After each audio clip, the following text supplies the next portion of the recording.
नमस्कार। आज हम आप लोगों को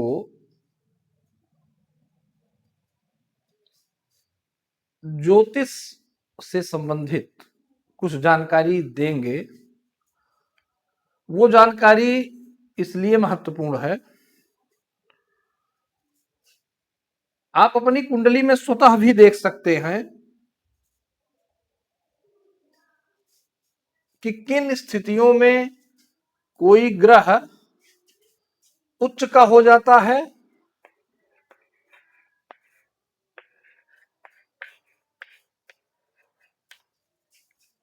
किन स्थितियों में कोई ग्रह उच्च का हो जाता है और फिर कुछ ऐसी स्थिति बनती है कि ग्रह नीच का हो जाता है। अब आप इसको ऐसे समझ लीजिए कि ग्रह जब उच्च स्थिति में होते हैं तो वो अच्छा फल देते हैं, लेकिन जब वो नीच स्थिति में होते हैं तो वो अच्छा फल नहीं दे पाते। यानी कि प्रभावशाली फल देने की जो स्थिति होती है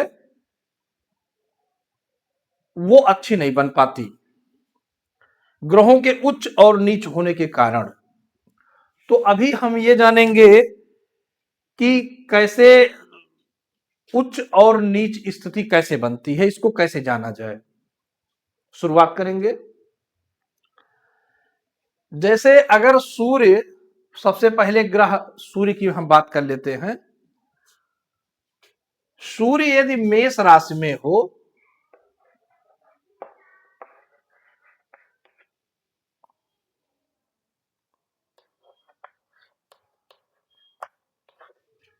सूर्य यदि मेष राशि का हो तो उच्च का माना जाता है। वहीं अगर वो नीच का तुला में, अगर तुला राशि में सूर्य हो तो वो नीच का माना जाता है।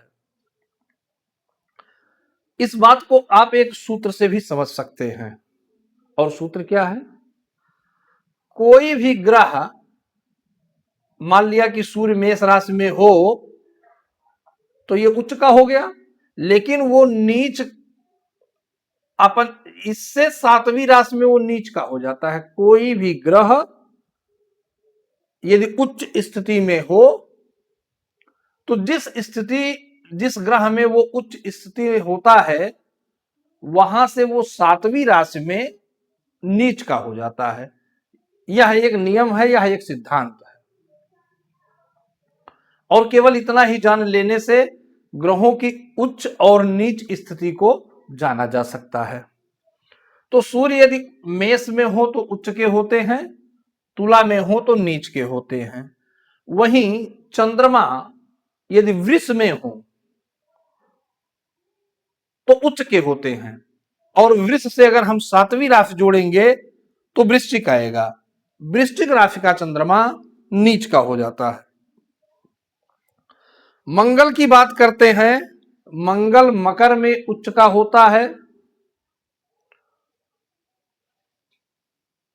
और कर्क में वह नीच का हो जाता है। वहीं पर बुध कन्या में, कन्या राशि का स्वामी भी है बुध।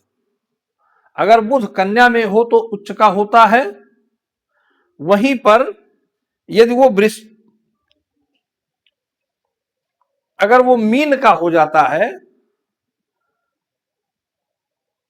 तो वो नीच का हो जाता है। बुध कन्या में उच्च का होता है और मीन में नीच का होता है।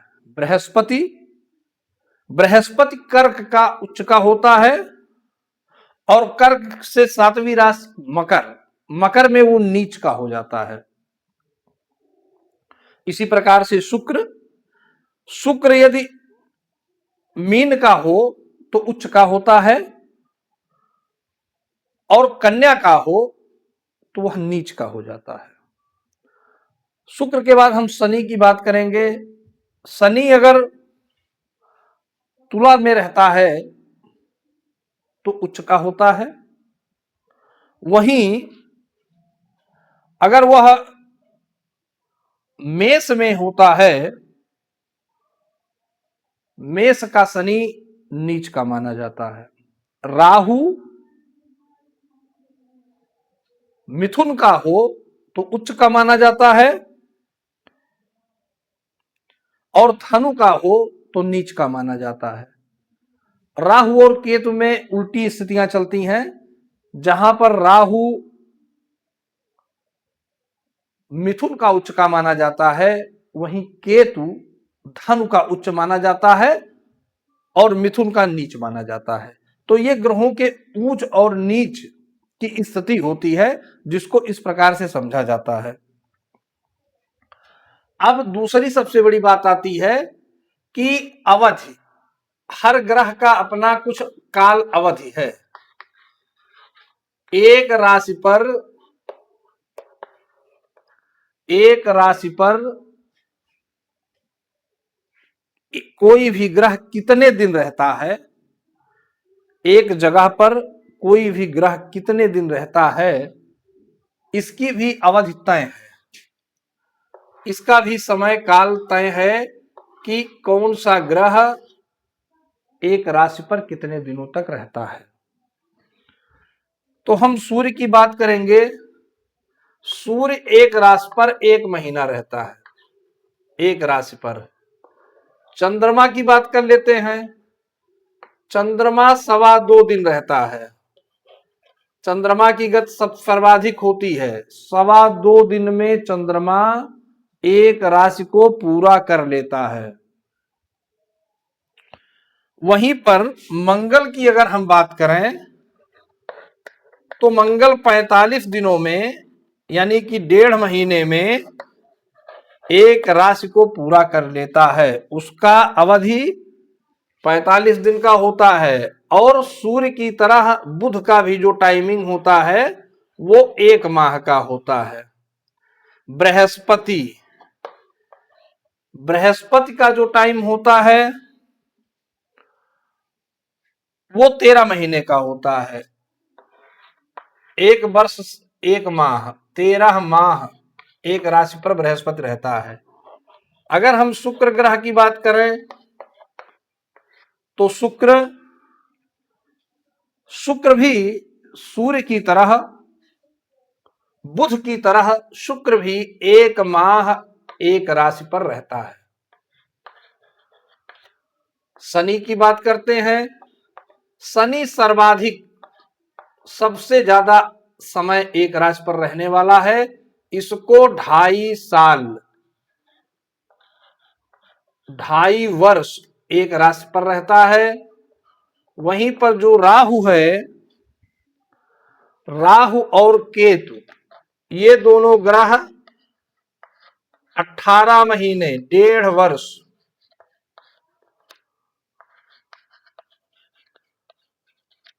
18 महीने या 1.5 वर्ष तक एक राशि पर रहता है। तो हम लोगों ने ग्रहों के ऊंच नीच स्थिति को जाना, कहां पे ग्रह उच्च का होता है, कैसे उच्च का होता है, कैसे वो नीच का हो जाता है। उच्च का होगा तो उच्च फल देगा, अच्छा फल देगा। नीच का हो जाएगा तो उल्टा फल देगा, अच्छा फल नहीं देगा,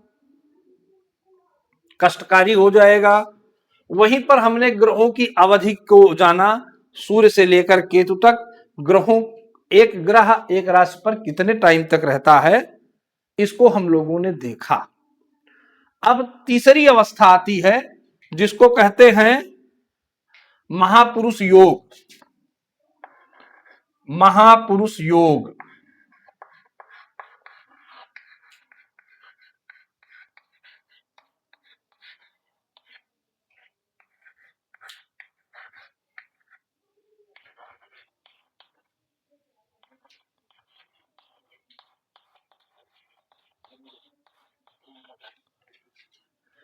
महापुरुष योग के बारे में हम जानेंगे। देखिए, हमारे इस ज्योतिष में, ज्योतिष महात्माओं का, ऋषियों का, संतों का दर्शन है, जिसको उन्होंने देखा उसी की व्याख्या उन्होंने पुस्तकों में कर दिया।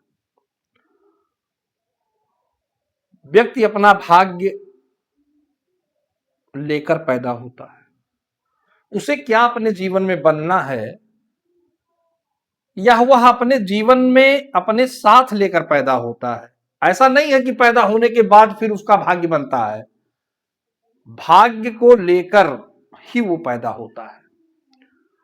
तो ये महापुरुष योग ग्रह ही व्यक्ति को महापुरुष बनाते हैं, विशिष्ट बनाते हैं, दूसरे से भिन्न बनाते हैं। उसके अंदर सोचने की, समझने की क्षमता विशिष्ट प्रकार की होती है। 5 ऐसे ग्रह हैं जो महापुरुष योग बनाते हैं, इसी को पंच महापुरुष योग कहते हैं। क्योंकि वो 5 ग्रह हैं, तो 5 ग्रह विशिष्ट परिस्थिति का निर्माण करते हैं, और उस विशिष्ट परिस्थिति में उत्पन्न हुए बच्चे का जो भविष्य होता है वह भी विशिष्ट होता है। वो महापुरुष के गुणों को लेकर पैदा होता है और अपने जीवन में विशिष्ट कार्यों को करता है। अब वो ग्रह कौन कौन से हैं, इनके बारे में हम लोग जानेंगे। मंगल से लेकर शनि, मंगल से लेकर शनि, मंगल, बुध, बृहस्पति, शुक्र और शनि, ये 5 ग्रह यदि आपकी कुंडली में केंद्र में हो, केंद्र इसी चारों घर को केंद्र कहते हैं। शर्त क्या है? केवल इतनी शर्त है कि ये ग्रह केंद्र में होने चाहिए, 1, 4, 7 और 10 में होना चाहिए। और ये ग्रह मंगल से शनि तक ये अपनी राशि में हो, उसको स्वाग्रही कहते हैं। यानी कि वह ग्रह स्वाग्रही अथवा उच्च का हो। केवल 2 स्थिति है, मंगल से लेकर शनि तक ग्रह उच्च के हो या स्वाग्रही हो और केंद्र में हो, 1, 4, 7 और 10 में हो। जैसे यहां पर मान लिया कि 8 का अंक लिखा हो और यहां मंगल हो, तो ये बन जाएगा पंच महापुरुष योग। यहां पर 7 की संख्या लिखी हो और यहां शुक्र लिखा हो, तो शुक्र जो है उच्च का हो गया, स्वाग्रही हो गया, और स्वाग्रही होने से पंच महापुरुष योग बन गया। इसी प्रकार मान लिया कि संख्या यहां 10 लिखा हो और यहां शनि लिखा हो, तो ये स्थिति क्या बनाता है? ये भी पंच महापुरुष योग बनाता है। उसी प्रकार से मान लिया कि यहां पर 4 लिखा हो और यहां गुरु लिखा हो, तो बृहस्पति यदि कर्क में होता है तो उच्च का होता है, और मंगल से लेकर शनि तक ग्रह यदि स्वाग्रही हो या उच्च का हो और 1, 4, 7 और 10 में हो, तो वो महापुरुष योग को बनाता है। और ऐसे लोग अपने जीवन में प्रतिष्ठित होते हैं, विख्यात होते हैं, विशिष्ट कार्यों को करते हैं और धन संपत्ति से युक्त होते हैं, संतानवान होते हैं। अब केवल यह समझना बाकी है कि अगर मंगल स्वाग्रही हो या उच्च का हो तो कौन सा महापुरुष योग बनता है।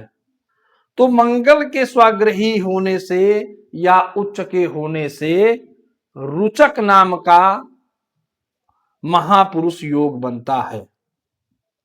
वहीं पर यदि बुध स्वाग्रही हो या उच्च का हो तो भद्र नाम का महापुरुष योग बनता है। बृहस्पति